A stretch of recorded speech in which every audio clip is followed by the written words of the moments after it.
28 de lui, Santi Martiri Nazare Cels.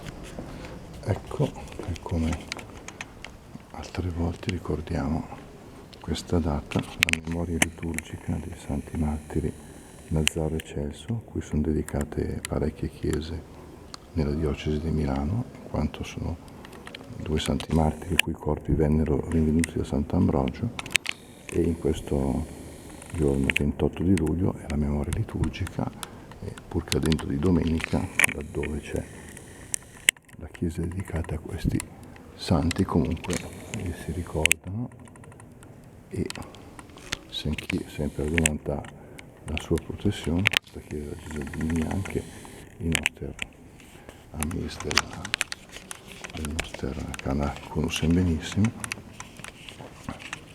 perché abbiamo ricordato a principi del mese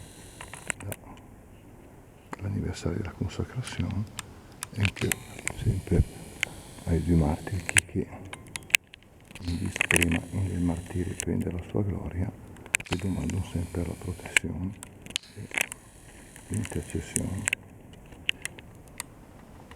Ciao a tutti.